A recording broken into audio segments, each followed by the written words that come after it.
अस्सलाम वालेकुम रहमतुल्लाहि वबरकातुहू। दोस्तों, मैं आज सुप्रीम कोर्ट के उस जजमेंट को लेकर के जो पिछले दिनों 5 दिसंबर को सुप्रीम कोर्ट में हीरा ग्रुप ऑफ कंपनीज़ की समाअत के वक्त जो जजमेंट आया था, उसमें ईडी के अटैचमेंट को लेकर के बात करना चाहता हूं इस मौजू पर कि आज हैदराबाद के एक अखबार ने ईडी के उस अटैचमेंट को उजागर करने की कोशिश की है और हाईलाइट करने की कोशिश की है जो ईडी ने एक सिर्फ और सिर्फ बोर्ड के चिस्पा करने पर, बोर्ड लगाने पर हीरा ग्रुप ऑफ कंपनीज पर एफआईआर लिख दिया था। उस चीज़ को आज दक्कन क्रॉनिकल नाम का एक हैदराबादी अखबार जो है वो चाटुकारिता करता है या पत्रकारिता करता है या अपने मेयार को गिरा करके किसी की तलवे चाटने का, लैंड ग्राइबरों के हक में इस तरह से काम करने का काम करता है कि अफसोस होता है कि ये वही अखबार है जिसने हीरा ग्रुप ऑफ कंपनीज़ की तमाम आसमान की चीज़ों को ज़मीन बताने की कोशिश की। और आखिरकार आज जब लगभग 10 से 15 दिन भी नहीं हुए होंगे, सुप्रीम कोर्ट ऑफ इंडिया ने ईडी को फटकार लगाते हुए कहा था कि सिर्फ बोर्ड लगाने पर तुम इतने मुस्तैद कब से हो गए हो, तुम इतने मुतहर्रिक कब से हो गए हो कि एक बोर्ड लगाने पर, जिस बात के लिए सुप्रीम कोर्ट में फाइट चल रही है कि लोगों के पैसों की अदायगी करना है, किस लैंड ग्राइबर के ईमा पर तुम लोग काम करने का अपनी मंशा दिखा रहे हो कि आकर के एक बोर्ड लगाने पर तुम लोग एफआईआर दर्ज करा दे रहे हो। क्या तुम्हें और कोई काम नहीं है? सुप्रीम कोर्ट ने जजमेंट के 7वें पेज पर, 6-7वें पेज पर यही लिखा है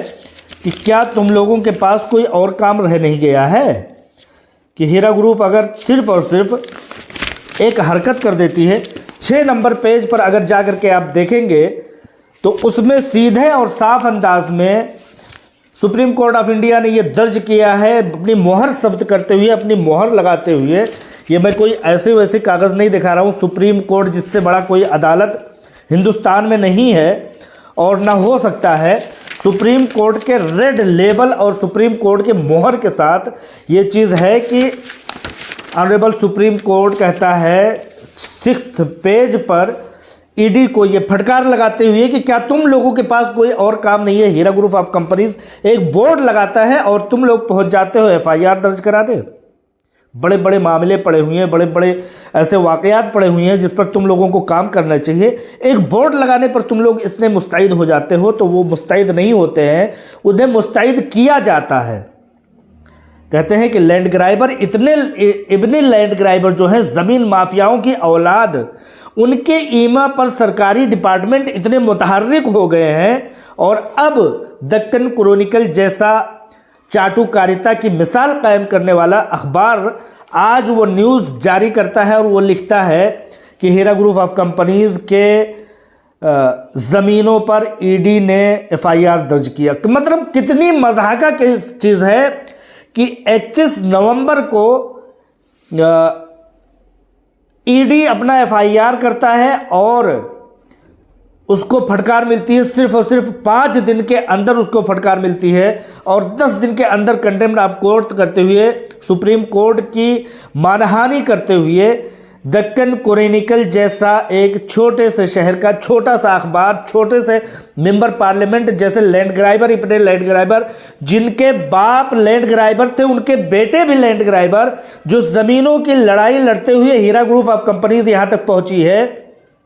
ये पूरी की पूरी ज़मीनों की लड़ाई है कि लैंड ग्राइबरों से ज़मीनों को छुड़ाने के लिए, ज़मीनों के हथियाने से बचाने के लिए, हीरा ग्रुप ऑफ कंपनीज़ के सरमायाकारों के पैसों को बचाने के लिए हीरा ग्रुप ऑफ कंपनीज़ ने जो लड़ाई लड़ी है, उसमें सरकारी डिपार्टमेंट और दक्कन क्रॉनिकल जैसे चाटुकारिता करने वाले अखबारों की वजह से सारी के सारी मैदान को सरगर्म किया गया था, सारे माहौल को बनाया गया था। तो आज दक्कन क्रॉनिकल ने एक बार फिर से उसी ईडी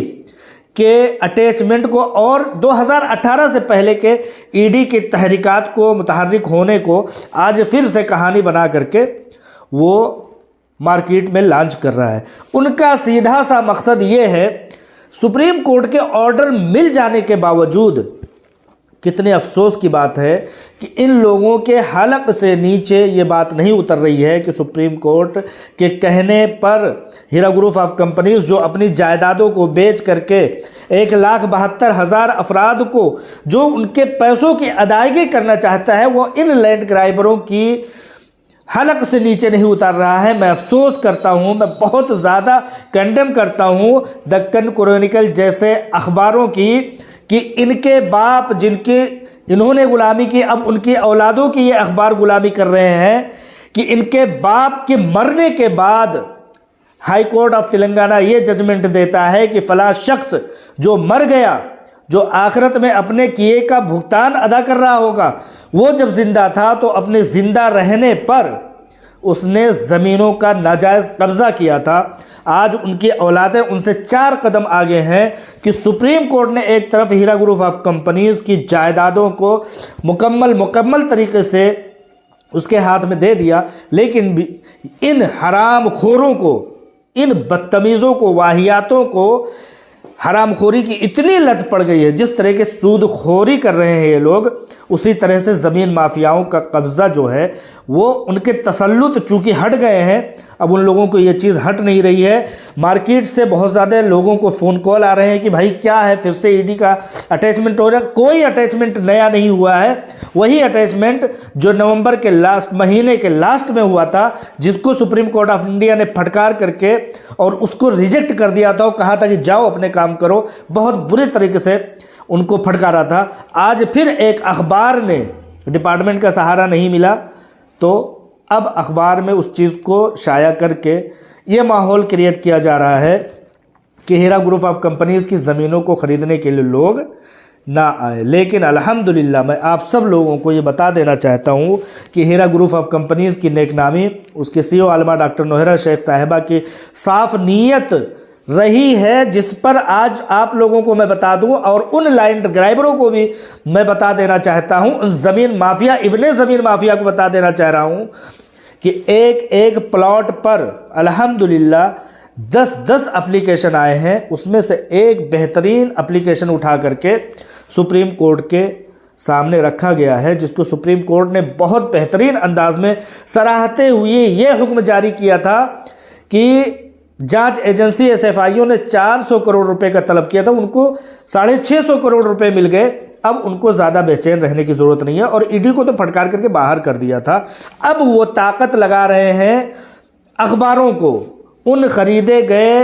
अखबारों को वो ये पैसे दे करके लिखवा रहे हैं कि हीरा ग्रुप ऑफ कंपनीज़ की जायदादों पर ईडी ने अटैचमेंट लगा दिया। कितनी वाहियात बात है, कितनी भद्दगी वाली बात है कि एक अखबार जिस पर लोग भरोसा करते हैं, दक्कन क्रॉनिकल जैसा बिका हुआ, फ़रोख्त हुआ, दलाल मीडिया का सबूत देता हुआ एक जो अखबार है, वो लिखता है कि हीरा ग्रुप ऑफ कंपनीज़ को 2018 से पहले ईडी ने फला जो है प्रॉपर्टी को अटैच किया था। तो मैं आप लोगों को ये बताना चाहता हूँ कि इन लोगों की मंशा कुछ नहीं है। लैंड ग्राइबरों की, ज़मीन माफियाओं की, जहन्नमी ईंधन को अपने गले का तोक बनाने वालों की गले से अब ये चीज़ हलक से नीचे नहीं उतर रही है कि हीरा ग्रुप ऑफ कंपनीज़ कैसे अपनी जायदादों को फ़रोख्त कर लेगा। इसलिए वो नई कोशिशें करते आ रहे हैं कि लोग उस पर ख़रीदो फरोख्त करने वाले ना आए। उनकी मंशा यही है, सिर्फ इतनी सी उनकी मंशा है। लेकिन वह तो इज़्ज़ु मन तशाऊ व तुज़िल्लु मन तशाऊ, अल्लाह तबारक व तआला जिनके साथ हो उसका ये लैंड ग्राइबर, सूदखोर, हरामी इब्ने हरामी कुछ नहीं कर सकते इंशाअल्लाह ताला। इसी तरह से वो फड़फड़ा करके एक दिन कब्रों में पहुंच जाएंगे और आप लोग देखेंगे कि अदालतें, अवाम ये गवाही देंगी कि ये जो मर गया है ये अपने बाप की तरह से ये भी बहुत बड़ा सूदखोर और ज़मीन माफिया था। अब जा करके ये अपने हिसाबों का, अपने किताबों का, अपने नामे आमाल का हिसाब आखिरत में देगा। जैसा कि आप लोग जानते हैं कि अगर किसी ने एक बालिश्त ज़मीन भी किसी की हथियाने की कोशिश की होगी, हीरा ग्रुप ऑफ कंपनीज़ की जायदाद तो कोई हथिया नहीं पाएगा, लेकिन इन लोगों ने बहुत सारे मजलूमीन की जायदादों को हथियाया है। उसका ये हिसाब व किताब किस तरह से देंगे, ये सूदखोर किस तरह से अपने नामे आमाल में पाक साफ उतरेंगे, ये अल्लाह तबारक व तआला ही जानता है, या वही जानते हैं उनके काले सियाह पड़ चुके दिल क्यों नहीं मुतमईन होते हैं कि उनके पास दूसरे भी ज़राए आमदन हैं, उसके ज़रिए से अपने जहन्नमी पेटों को भरने की ये क्यों नहीं कोशिश करते हैं। सुप्रीम कोर्ट ऑफ इंडिया से बड़ी अदालत तो कोई नहीं हो सकती ना। अब मैं ये बताना चाहता हूँ कि इस तरह के जितने भी छोटे बड़े दलाल और लैंड ग्राइबर और ज़मीन माफिया और दलाल जितने भी हैं, उन सब का एहतसाब इंशाअल्लाह ताला इस दुनिया में भी होगा और आखिरत में भी होगा। कंटेम्प्ट ऑफ कोर्ट होगा इंशाअल्लाह ताला। इनके खिलाफ अपीलें दायर की जाएंगी और उनको बताया जाएगा कि तुम लोग गलत थे, गलत ही नहीं बहुत गलत थे, बहुत गलत थे तुम लोग। इन्हीं बातों के साथ अपनी बात को ख़त्म करता हूँ। अस्सलाम वालेकुम रहमतुल्लाहि व बरकातुहू।